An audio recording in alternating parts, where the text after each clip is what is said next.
Hi everyone, this is Talkback. It's Friday, September 8th, and we're in the middle of a political season on the local level, but we're also in the middle of the kind of turmoil that I never experienced when I was growing up as a little kid in New York and then moved to Connecticut about books and libraries and librarians. When I was young, a librarian was worshipped. A librarian was quiet. A librarian shushed you when you walked into the library. She, often it was a she, represented the height of education, refinement, knowledge, adventure. You could always ask about new worlds to conquer with your reading, and your parents made you respect librarians as much as they made you respect your teachers. What has happened? What has changed? We're going to talk to two people from Colchester about what's going on and why there's a change in our view of libraries and books. And I call this section Books Beloved or Books Burned. So let me introduce two people who will help us today. First, Kate Byrode. She is the head of the Colchester Library, but she has a very distinguished past in academia and in the library association she's involved with, and also Amy Domeika, who is a political advocate, activist, and has been involved in a lot of the turmoil of the stuff that goes around in Colchester surrounding the idea of the library and books and free speech and so forth. So first let me turn to Kate. Give us your background before we get into the discussion. So after a busy childhood moving around, my family landed in West Hartford. I'm a graduate of Hall High School in West Hartford. I went to college in Virginia, and I went to graduate school at Simmons University in Boston, and that's where I earned my master's degree in library and information science. I had specialized coursework in the management and operation of public libraries, and also in what we call intellectual freedom, where we learned, sort of the history and legality of our book selection and challenges to books and the law as it applies to as the First Amendment applies to these things. Yeah. So, but today you have some leadership yes. roles. What is those? So I've been involved with the Connecticut Library Association for most of my career. I was the association president for 2018 to 2019, and now I'm the co-chair of our legislative committee, and then this year I was appointed and then elected as the American Library Association chapter counselor, which means that I represent the librarians and libraries and library workers of the state of Connecticut on a national level with a national organization. So tell me, what does the National Association of Libraries do? So the American Library Association is our professional association that sets standards for our work and policies, advocates for libraries at the national level, and helps us work through all kinds of issues that erupt at the local level. And it is the premier library organization in the world, actually. And I think also the oldest. So it also probably has authority over the National Archives? It does not. No, it doesn't. That's separate. So the National Archives is a unit of the federal government. Okay. So the American Library Association is a private organization. It's a membership organization. Okay. Yes. I see. But it is our professional, just like doctors belong to the American Medical Association and lawyers belong to the American Bar Association, I belong to the American Library Association. Okay, so it's a professional organization, and you have qualifications, standards that you promulgate, and that you make sure all librarians in the country will follow. Yes. Pretty much. Yes. And the Connecticut Association, is that part of the American? Yes. It's a chapter. And you served as president of that, and now you're on the legislative committee. All right, I got it. Amy, what brings you to this discussion? Tell us about your work in Colchester as an involved citizen.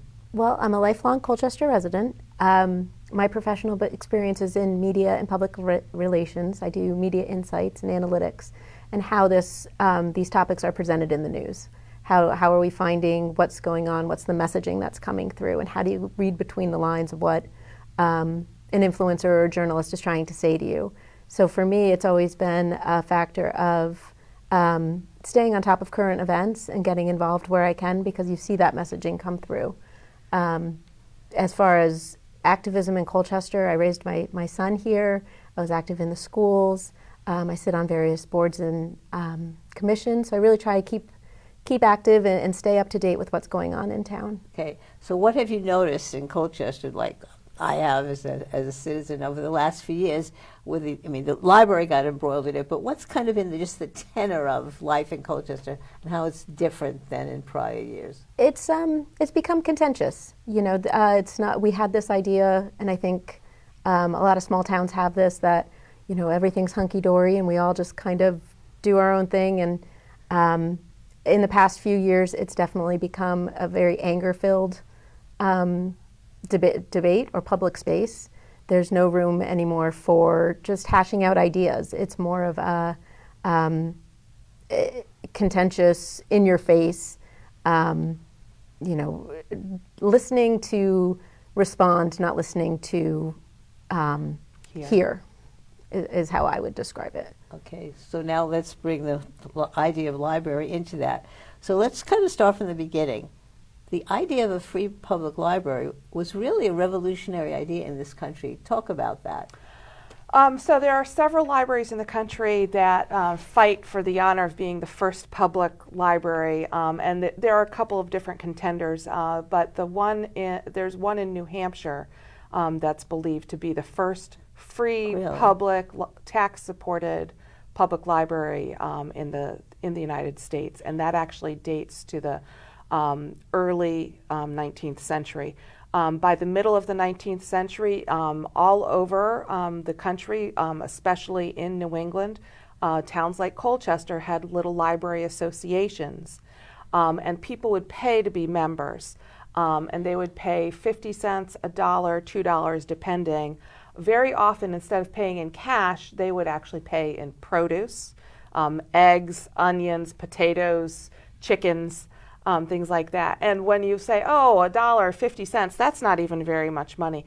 But in those days, that was really comparable to your cable bill, your local cable bill. So that, not every family can afford their cable bill. And I think many families, even if they can afford it, say, that's a big expense, but it was so valuable.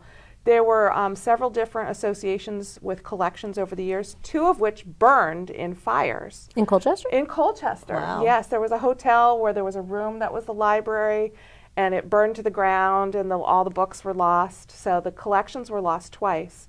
In 1903, at the centenary of the Bacon Academy, the Bacon Academy trustees approached a famous alumni, Dr. Edwin Craigan. And he was attending. He had grown up in Colchester on the site where the library is now.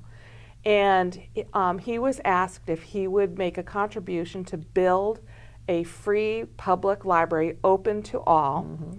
And he agreed to do that, $30,000, which in today's money is about $3 million.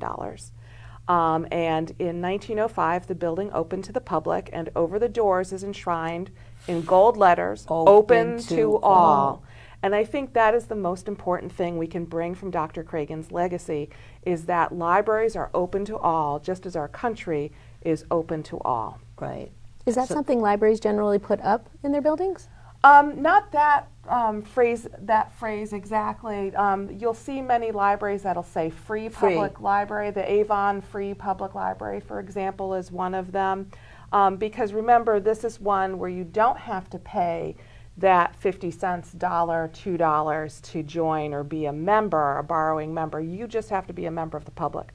And so the agreement was that he would give the money to build the building, and the town would operate would pay the money to operate the library. Right. And so we've evolved over the century and since. then some years ago, 2002, they did a fabulous reconfiguration where they kept the design of the original building and added to it in a really, really beautiful. Well, that was part of his will. You could not change the original building, correct?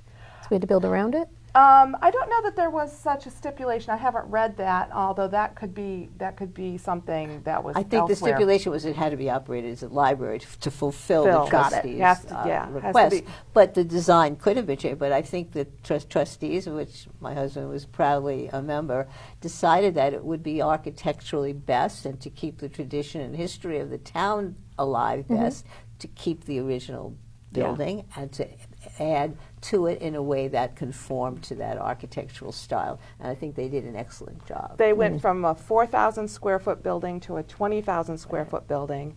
The library is in the historical district, and the addition is so well done that people think it's the whole thing is Exactly. the original building, and it was very well done. And I have to say, I've worked in many different libraries over my career, and it is one of the best renovation expansions that I've seen Exactly. or worked in. Exactly. I Yes. think you're right.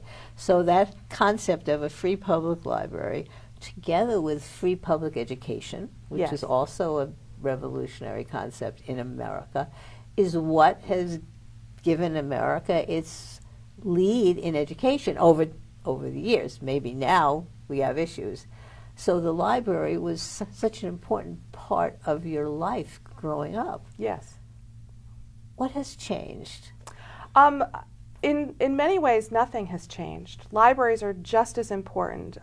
We have hundreds of programs that bring in literally thousands of attendees over the course of a year, and we particularly focus on early childhood, on pre-K, because that early literacy experience needs to be fostered. We know that the most important predictor of academic success is the 4th grade reading score. Really? The biggest predictor of that 4th grade reading score is the number of books in the home before the age of 5. Well, if you can't afford to buy books, where are you going to get them? You're going to get them at your local public library. And if families read to their children, engage with their children, give children the love of the written word, of story, of facts. Many children are just entranced by all these wonderful facts about chameleons and world records and things like that. And the library provides that. We are still there doing all of those things. But over the course of the lifespan, we are providing a wealth of enrichment and education and entertainment that sustains people through their whole lives. We have book groups that bring in people who are in their 70s, 80s. They meet their neighbor, they share ideas, they learn about other people with other circumstances, and that broadens their understanding of the world and of themselves. Right, and it is critical to becoming a well-rounded human being, Yeah. to using the library to learn about the world around you and the world outside of you, which many Yes. people sometimes don't want to take a look at, Right. but should. So I think an interesting question is, what percentage of people in a community utilize the services of the library, and has that percentage gone down? So one statistic we track every year is the number of card holders in the town, the number of people who hold a library card. And we're holding steady at about 42% of the population of Colchester has a library card. And of course that includes children and adults. But because we offer much more than just the books and DVDs on the shelves, we have the public photocopier. We help people with tax forms every year. You got Wi-Fi. We have Online Wi-Fi. access. We have Wi-Fi. We have many people who come into the building just to sit and study. So they bring in their laptop. They use our Wi-Fi, and they are studying online. We have many adults who are working, nurses who are working on their certifications, people working on online degrees, and they come to the library because it's a quiet place where they can concentrate.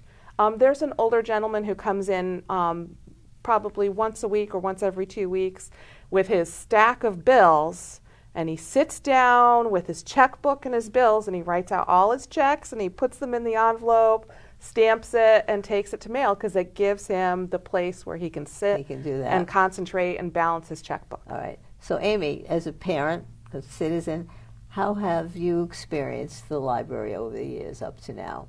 I remember my first trip walking down from Halsell School down to Cragen Library, where I first got my library card. And really, it's just changed over time. You used to go and sit in the little children's room and do your thing, and then you went up to the teens room, and now, I'm using it more for pleasure reading. And I love that you don't have to be just in the Colchester Library. You can request a book, Right and you now, can yeah. get other materials. It doesn't have to be just what's available at your library. It opens up a whole network of opportunities. Right. Yeah. So you're both talking about a place of comfort, a place of opening up horizons, of learning, and we haven't mentioned the word controversial or angry, and somehow those two words are seeping into the world of libraries. Yeah. And I've been reading about Texas, Missouri, New Jersey, other states.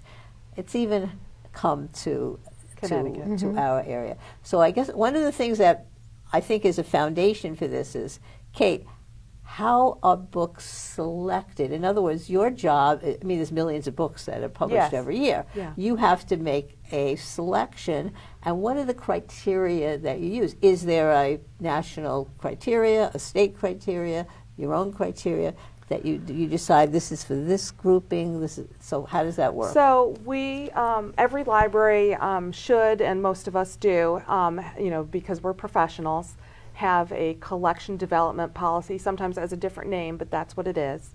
And the collection development policy sort of sets the guidelines for what we choose for the collection and how we choose them. Librarians have about half a dozen professional review sources. They are used by both librarians and booksellers because, as you say, there are hundreds of thousands of books published every year in the United States alone, let alone around the world. And so these half dozen or so review journals review maybe in total 10 to 20,000 books for all ages and other things as well. And so these reviews are very short. They give a very brief summary of what the book is about and whether or not the book has been written well. Is it edited well? Is it good reading? Is it a good story? Or nonfiction? Is it accurate? Is it timely? Is it well illustrated? Things like that. And these are sources that you trust in your work? Yes. So Okay. several of them are put forward by the American Library Association itself. There's one called Book List, which is, it is considered that a review in Book List is a recommendation. If they don't recommend a book, it doesn't appear even in Book List. So they don't put a negative review They out. don't put a negative review. But some get stars, and if it's a starred review, then it's like, oh, we really have to get this one. And then there are professional journals. There's School Library Journal that's used by children's and school librarians. There's Library Journal that's used more generally by public librarians. There's another journal that I'm forgetting the name off the top of my head that's focused on the academic market. And there's some overlap between all of these journals. There's Kirkus Reviews, there's Publishers Weekly, and then there's a few specialized journals for children. So do you have a protocol? Is it every month? How often do you check? Some of these come in bi-monthly, twice a month. Some come in monthly. We read through them, we mark things. And of course, every library has a limited budget. Unlimited ambition, but limited budget. So how often do you make a new selection? How many new books a year can you buy? So we bring in about 2,500 new books a year to the library. And that's about what our budget affords us to purchase. And we purchase for all ages. So we buy board books for babies, and we buy large print for people who need visual, assistance. Right. So like the full gamut, the full age range. So we divide it up carefully. So we think, is this something that people in our community are going to be interested in? Now, if it's a best-selling author like James Patterson, yes, of course.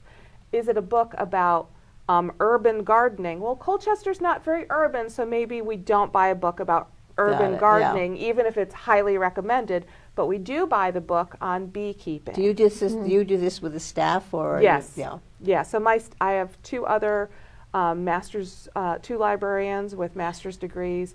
We all read all of these reviews. We make decisions based on that. When you're bringing in 2,500 new volumes, are you taking out? Because there's shelves that can't. Right. Our shelves can only hold Right. so much. So yes. So books become outdated. They become damaged. Some just go missing, and some are just not popular anymore. It's a truism that very often a author can be very, very popular. You know, Margaret Truman, who is the daughter of the president, Yeah.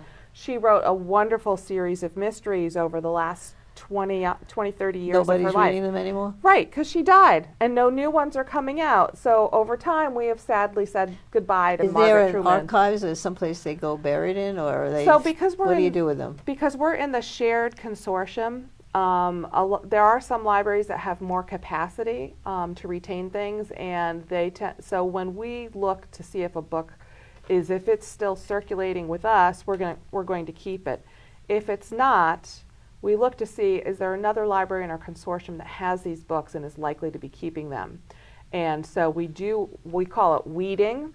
That's the professional term, weeding. You know, just like in your garden, there are things that are not needed. Yeah. And we, discard those books, and they get resold either at a book Right. sales or online. And that's sort of the lifespan of the book. Yeah, so we've kind of set the stage. A professional librarian with degrees has many sources that they've learned how to cultivate to determine what new books to get, Yep. what age categories, what categories of interest for their community, and they're experts in doing that. And Yeah. that's how we populate the library shelves. Yes. Okay. So now we go, and that's been going on ever since Cragen Yes. said you can Yes. build a library here. So now we're having a whole new look against the intellectual freedom of people like you. I've been reading articles this last couple of years about people all over the country, librarians who are saying, I can't work here anymore. People are complaining that I'm putting books on the shelves that are pornographic, that are not good for my children. Very often they're books that relate to gay and lesbian community, the transgender community. Very often they're books about the history of racism in America, anti-Semitism, white supremacy. And there are whole groups of people. I think the Moms for Liberty, have you heard of that group? I have, yes. Have they interfered with your library Not in any way? Not in Colchester, no, but I have What have colleagues. you heard about them? So the Moms for Liberty started out on Facebook as against masking during COVID, and then against vaccinations. So they have a very particular worldview. And then sort of as those things faded in prominence, they got on this bandwagon of challenging LGBTQ books in libraries. And they characterized librarians as groomers. They characterize pedophiles, and they characterize books with LGBTQ content as pornography. And the thing is that you may not like your LGBTQ neighbor, but that doesn't mean that your LGBTQ neighbor doesn't live right next door and pay taxes. Well, and I think it's and important. want to be a member of the community. I cut you off, sorry. Yeah, sorry. No, I think it's important with that group especially is it didn't happen organically it did happen on Facebook, and maybe that's how it started out, but it's a very well-funded machine. They're not just a group of moms that decided to get together. They're organized, they're funded. Do they have a presence in Connecticut? Yes. Yes. They do. Yes, They do. based out of the Farmington Valley. Yeah, and you'll hear, you kind of pick up on not code words, but keywords. You'll kind of hear those key messages Yeah, coming through, and you're like, where did I read that? Well, they're all part of that Trump gang. Well, the Proud Boys, who have just been sentenced. Who are gonna to be proud old 18, men when they get out of 22 jail. Years, the Proud Boys and the Oath Keepers the Proud Boys are funded to go into library areas and to interrupt and create riots To harass. transgender discussions and whether the RuPaul kind of groups and the dancing and the, what do they call those? Drag queens. Drag queens. Yeah, drag races. Yeah. So tell me, Amy, you started to see this kind of bubbling up in Colchester. What did you see and how did you get involved? It didn't bubble up. It really kind of came into, it was in our face. I think it happened on a Friday afternoon, and by Monday morning, the word was out, and it was very publicly, hey, the announcement was made this book was being removed. It's pornographic. It's harmful to children. All those key words that we've talked about. It wasn't about an LGBT, well, about RuPaul. It was about RuPaul, yeah. It was in the library, there was a book about him that was a perfectly fine autobiography, or biography. It's an awesome series of books that I loved when my son was little, because I would actually look at. They have a giant head of the character, the person they're talking about, a historical figure, a public figure, and then a little itty bitty body. So it's a fun series of books to learn about people. You know, they have George Washington, they have Rosa Parks, and now they have RuPaul, and I don't even know where I'm going with this statement. Actually, can we redirect? You're talking about how this whole thing erupted in Colchester and how you got involved. Oh, right. And so, what was the reaction around? The reaction was wonderful. You know, we talk about Colchester being somewhat contentious right now, and that's one faction of it. But really, the town and people, just ordinary citizens, ordinary people, were like, what the hell is going on? And they spoke up and they were vocal. Yeah. I'm one of those people that will sometimes go and work at the library if I need to kind of focus, and this older man had come up to the desk, and I was just eavesdropping from a table, and he was like, I support you so, just saying to the regular woman, I support you so much. This is, you know, I read about this in the River East and it's terrible, and down to, you know, people my age and moms and, you know, young Gen Z and millennials, and they're like, no, you can't do this. The library is sacrosanct. You cannot come in and bully your way through this. So it really, I was so proud to be from Colchester when that happened. Right, and you found out as a parent, and Kate let everybody know that there's a certain protocol that you use when you want to complain about a book. So how often in your role as librarian, how many years have you worked in Colchester? So I'm coming up on my 14th anniversary. Yeah. How many parents have complained about a book? So before last year, I had never had a complaint. Never. Not a formal written one. Right. There was one time when a grandmother brought our attention to a book in the children's collection. And that's what we really prefer, is a conversation. And she talked to our children's librarian about a book. And it was an easy reader. It was a Barbie book. You know, I think about Barbie the movie. Man. But this was a book that had been published in the 90s. And Barbie is getting ready for a big event. And she says, oh, I want to fit into my dress. I'm not going to eat. Oh, boy. And the grandmother was like, this is not good. Yeah, you know, this is not this is not a good. So don't get that book for your grandchild. Well, you know, but we also, you know, we agreed that this book was probably, you know, conveying a message to the young reader, you know, eating disorder kind of message. And, you know, Barbie is, you know, has that perfect body, that unattainable, unrealistic body. Yeah. Unless you're Margot Robbie. Unless you're Margot Robbie, yes. And so that we looked at that book and we said, you know, this is an older book. It is actually close to being worn out, and the content is about. So somebody can make a legitimate comment, yes. and you can have a discussion. Right. And then, but the other important issue, and Amy needs to speak to this also, as a parent, we do have the right to manage our children's lives and have some say in what they're reading, what they're doing, where they're going, whether they're driving, whether they're kissing, whether they're dating. Well, you know what I mean, whether they're getting married. It's right before a certain age. But this is what you both need to talk about. There's got to be a balance between what the community's needs are and your role as a. You can't. What is my role as a parent, and where does that come up against what the community thinks represents the community standards for what the book should be? My kid doesn't have to read that book. I'm telling my kid, you can't take that book out of the library. Yes. But the community can read that book. So Right. talk about that concept. So I've actually had the experience, because I want to get away from, the sort of controversy of, LGBTQ. I have worked with families that are firm creationists and who therefore don't believe in dinosaurs and don't want to have their children reading books with dinosaurs, either nonfiction books No, about they dinosaurs. never happened. Dinosaurs never happened. Dinosaurs never happened, right. And they don't even want dinosaur characters. So there are picture books that have dinosaurs as characters, and they don't want their children to read them. And they manage their children, and that is their right. Oh, no, we're not taking that book. Put it back, give it to the librarian. Right. It always works that way. That is certainly, parents should be with their children, and they should at least, take a quick look at the book, see what they think. If they have an issue with a book, I wish that they would come to, me or one of my staff members, ask us about it. We'll have a conversation.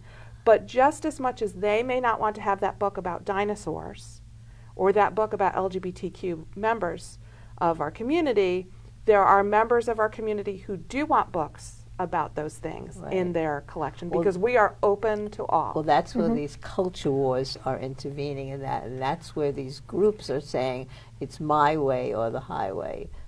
That's where these groups are saying, I want prayer in the schools, and that's the way it's got to be. I want these books taken out because they don't fit my spiritual or religious ideology, and you can't read them. I mean, you can expand that discussion to reproductive rights and so forth. So, Amy, as a parent, tell me about this Banned Books Brigade, BBB, that got started as a result of what happened. I can't take credit for that. I'm just a member of the group, but it was right after the RuPaul book, we'll call it book banning. And a couple of people in Colchester who are more social media savvy just started a group, and it's up to, I think, about 500 to 800 members in town. And it's kind of dormant right now because, not a lot has been going on over the summer, but we share articles, we comment on them when we see other things from other towns. And I think they're people who just have that kind of concern. They believe in parents' rights as they pertain to my child. My parental rights do not extend to your child. They are just for our children to manage ourselves. And this group is there, and I think if they were activated, then when needed, they would be ready to stand up and say, that's not right, or we demand. How about your access. children's generation? Are they interested in this subject? yeah. Do they take an interest in it? They do? I think they're a lot more engaged than I was at their age. Yeah. I went through the first 25 years of life thinking this is how the world exists because this is how I live it. And I think this generation is really going to be the one that steps up and says, yeah, no, we're not doing it this way. Are they coming to the library? Yes, actually, people a decade ago were, saying, oh, ebooks, they're the end of libraries. Ebooks, they're the end of people reading books, like all of this stuff. It's nonsense. I'm lending just as many physical books as I was lending. Wow, okay. People of all ages, and I have two daughters. They're one's just out of college and the other's still in college, and they read a mix of ebooks, audiobooks, and physical books. They pre-order books by authors that they love at their local bookstore, because they want to have that physical book in hand. So it's a mix. It's another format, just like large print is a format and audiobooks are a format. They enjoy books in every way that they can get them. We love humans are storytellers and they love stories. So I don't think that's going to really change.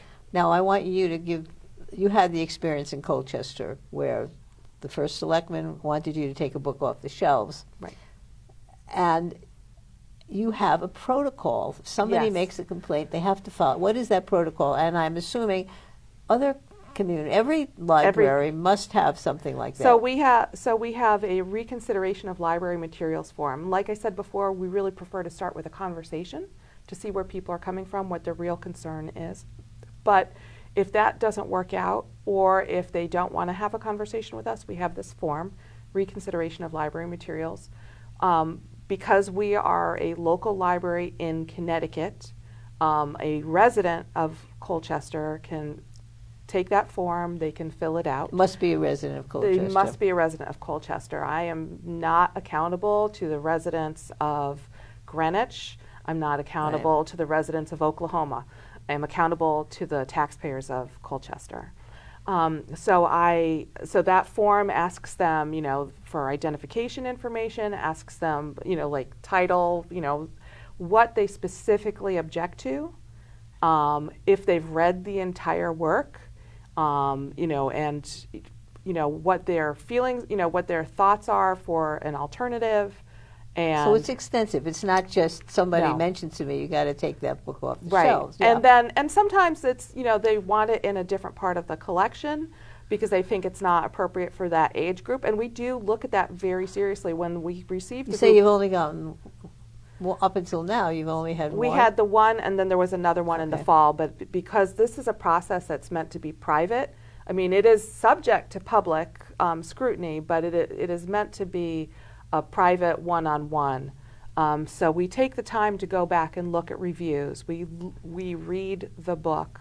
We find comparable books, and we spend time with it. We don't just turn it around in 24 hours. We really spend time. So, for example, when there was a challenge to the Who is RuPaul book, so my undergraduate degree is in religious studies. So I looked at the Who Was Jesus book, for example, because I actually have a specialization in the historicity of Jesus. I could envision some people objecting to that book being in Yes, the in library. fact, the day that the RuPaul, event, started, somebody came in and checked out a whole bunch of books on Christianity and asked for copies of the form, saying that they objected to all these books being in the collection. And fortunately, they thought better of it and they didn't, because that would have been a lot of work for me. But of course, I'm going to have books in the collection about Christianity. Of course, I'm going to have books in the library about George W. Bush. That was another one. But they didn't actually file the paperwork because, of course, I'm going to have books about all of the presidents of the United States. So, I think they realized, yes, this is a book that has a place in the collection. Now, when somebody fills out that form and do they have to acknowledge it in a sworn signature that I have read the book? They check off that they have read the book in check full. off. They check off, which was interesting to me because, our computer system, the Who is RuPaul book had never been checked out before that day. It's a 100-page book, takes about an hour for an adult to read. Was it in any way displayed as part of the So it was at the Pride Month? It was at the this happened at the end of June of last year. It was part of our Pride Month display, and our monthly displays, or thematic displays, which change all the time, are on the wall at the front of the children's department. That's because that's where the space is. Above some of our picture book collection. So there are some that are on display, there's some in a little bin on the counter, and they are mixed age. In fact, for that particular display, there are a couple of parenting titles about, parenting your LGBTQ child, things like that. So I know that there was an assertion that this was shelved next to Clifford. It was not shelved next to Clifford, it was on a display not far from Clifford. But again, parents manage their children very well.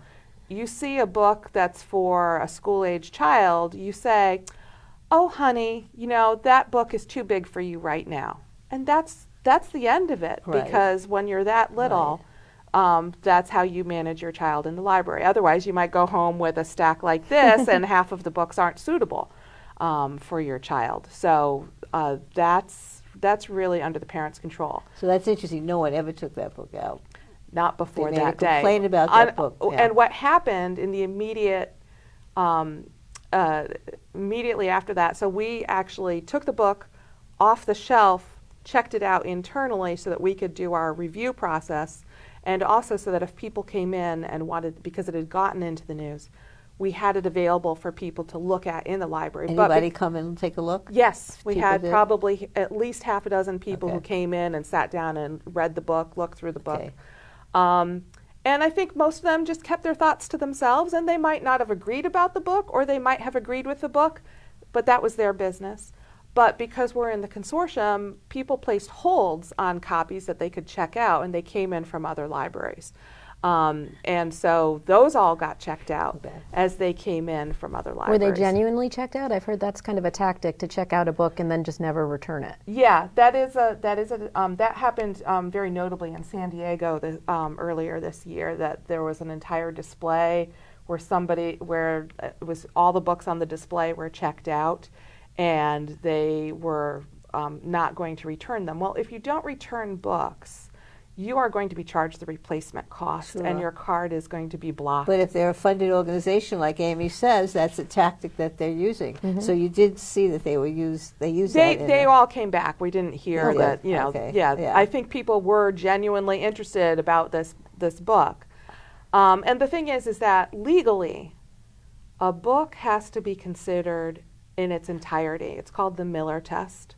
And you're probably familiar with that as a lawyer, and is the book, against community standards? Is the book, as a whole work, prurient, Right. appealing to the prurient interest, Yeah, the pornography standards have always been there, and there's always been some controversies. Lady Right. Chatterley's Lover, certain books. certain books. Yeah. But is it, in whole, what is it? And a book that this is not that book. Right. There is no sex in this book. There is no nudity in this book. He just describes his status, as His a history. person. Yeah, and it talks about RuPaul's life. And I had to read the book, and I had to Uh-huh. read other books about RuPaul, and I learned so much about RuPaul. I feel like he's my best friend. He's a very tall man. I Yeah, love the story yeah, of how he I've met his seen. husband.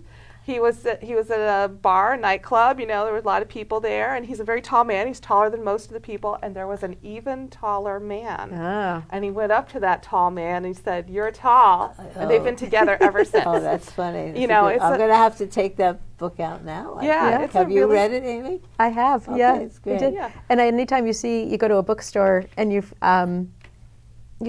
those books are on display and they're like in a rotating, what do you call it? Shelf or rotating? Spinner, yeah. Yeah. Yeah.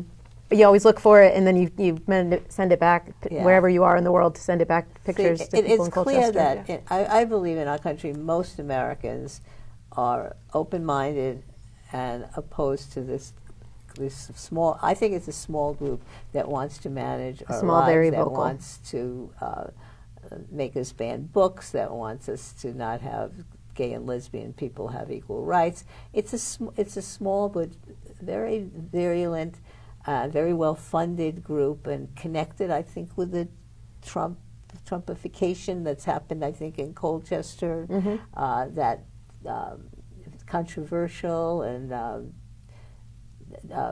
dictatorial white supremacy almost, I think, sense that is sweeping through the country. But it's not the majority of us. It's not the majority of us.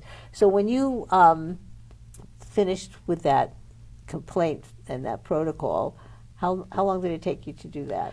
It took, because everything was going on and things were like a little extra crazy. I normally tell people 3 weeks. It ended up being 4, and I wrote up a response, a very considered response, and I sent it to the person who filed the complaint, and I told them that if they had further complaint, they could come Did back. you hear anything further? I did not. And is that complaint on file? Can I, as a citizen, go and read it? You could. Okay. You could. Did you go and read it, Amy? I didn't. I think you'd Okay. have to have, would you Okay. have to So freedom of that's- No, information? you could come to me. You don't need the Freedom of Information Act. You No, can you actually get could. it. You could.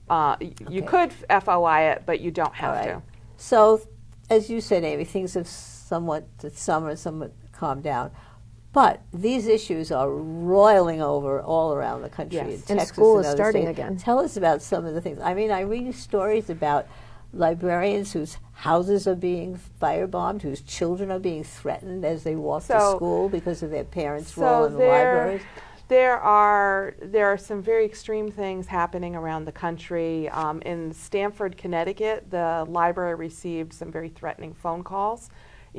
Ultimately, it couldn't really be investigated. Nothing came of it, but it's very frightening. You don't want to pick up the phone and have somebody threatening you because of your work that you are doing in the public interest. Did you receive any threats during this process I did at all? not. No, I did not. Good. But it has happened. It does happen around the country.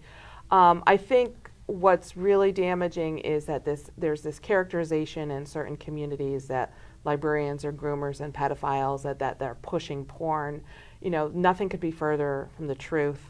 They're also changing the laws in the states to make it easier to fire library directors and to change the way books are selected. Yes. Taking that role away from the librarians and giving it to people who don't know anything about books. And the thing is that, we have the First Amendment that protects freedom of speech. And do you want books that you agree with, that you want your children to read, to be taken away? Do you want me parenting your child? And I think not. If you want to live a certain way, you live a certain way, I live a certain way. I have things available for the entire community because we're here to meet the needs of the community. I am careful, however, you cannot come to my library and find a book on Holocaust denial because the Holocaust happened. That is established fact. So I'm not going to purchase a book for the library that is about Holocaust denialism. An academic library might, because as part of its collection, they might need that for history, they might need that for political science. Of course, there was that whole lawsuit about it. I'm sure you have that book and that, Yeah, so the thing is that just because you agree with something, like there might be a book out there that says that you should, take some poisonous plant. I am not going to buy that book because that is not truthful. Right. That is actually one of the things that's coming up now with AI, is that there are books. Artificial intelligence. There are books that are being written about mushroom identification. I read about this yesterday. Yes, mushroom identification that are wrong and tell you that various poisonous mushrooms are safe. So you can believe that I am going to be very sure that if we purchase a book on mushroom identification, that it is written by a noted mushroom expert, because I am not having the people of Colchester pick poisonous mushrooms. Wow. Yep. So there's a difference. Yeah. We buy accurate books, truthful books.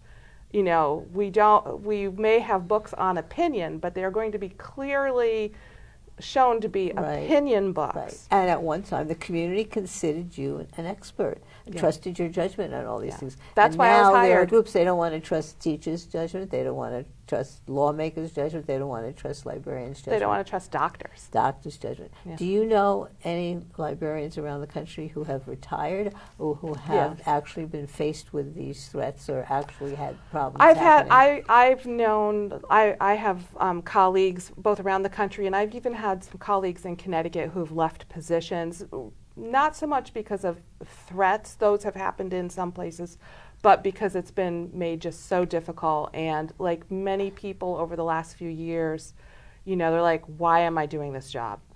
We have teachers, we have medical professionals, all kinds of people who are saying, why am I doing this job? Right. Everybody's under challenge, under threat. But I love my job. I love serving the community. I love what the public library does. Well, and for the most part, Amy, for the most part, Colchester is an open and safe, intellectually free community, would you say? Oh, I would agree. And when you were talking about some of the crazy things that we hear happening in, Texas and in Missouri and I'm really glad. New Jersey, you had terrible things. I was just going to say I'm glad to be from the Northeast. But okay, I'm glad, our region seems to have a level head. We disagree, but there seems to be a consensus that everyone at least has the right to exist, and we're just going to get over it. There was one town in our community. What's the town that Nathan Hale lived in? Andover. Andover, no, another. Coventry. Haddon? Coventry. Coventry. Yes. Didn't some parents rip things off the wall of the library? So it was in It was in Coventry. It was Coventry, also right. last year. It was they had a pride display up in the children's department, and there was a group of moms who like took things down, and they wanted those books removed from the library. They wanted to be given the books, and they said that they wanted to burn them Yeah. in I America. do remember Yeah. that. They wanted to burn them, and nothing actually ended up coming of it because the story got out.